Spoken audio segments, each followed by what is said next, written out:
She's leading a nonprofit that has generated more than $50 million to give poor families and single parents in Dallas a place to live, jobs and career training, affordable child care and other services so they can get back on their feet. Her path to fight poverty was inspired by someone that is very special to her. I want you to meet Kimberly Williams in this week's Success and the City. Serving doesn't just come from her heart.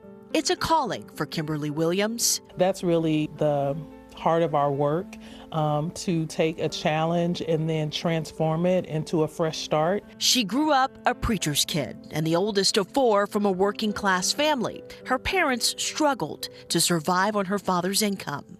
A tremendous amount of integrity, so much work ethic.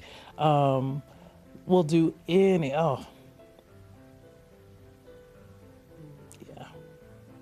great man. We'll do anything for us, still. Selflessness inspired Kimberly to serve. One Thanksgiving, we didn't have enough food until my dad said he was going to the grocery store, and he came back walking because he had given our car to one of those cash for car places so that he could have food to take care of Thanksgiving. Now, Kimberly is CEO of Interfaith Family Services, and she's been leading the nonprofit for over a decade. Serving others without them knowing the extent to which he was sacrificing.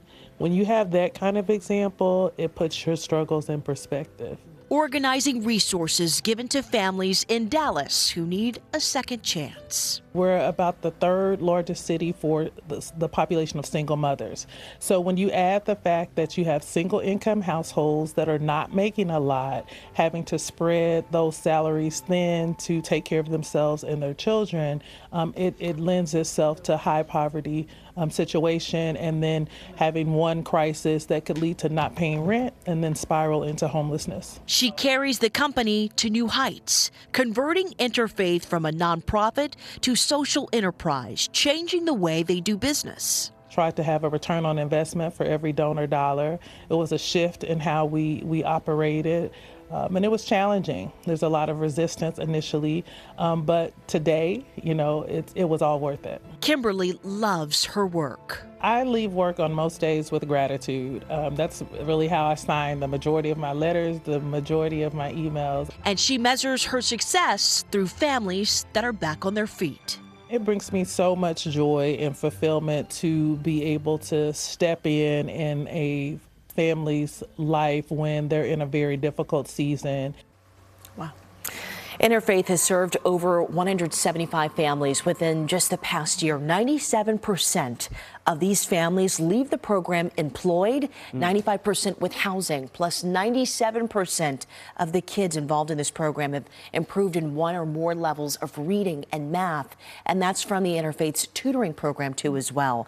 Obviously, the goal here of these services aims to be a catalyst for long-term success for these families, especially the kids here, too, as well, to get these families out of poverty and with a fresh start, too, as well. This woman, obviously, Kimberly Williams, is just incredible. She's super passionate about the work that she's doing. It's so rewarding for the families, but really for her, too, as you just heard. This work truly is her purpose. Yeah, and what I love about it is you were telling me that, they don't just set these families up for success, but they literally give them the tools and even the physical assets necessary to be successful. You're saying even if they need furniture, they'll just give them the furniture to stock that new house because, they get a new house, but then you need the furniture. So selling a car to walk home to make sure they have food for Thanksgiving. Yeah, they house them on this campus, too. And so when they're done with the program and they graduate, per se, they even give them the furniture to take with them for that new start. It's great. It's really great.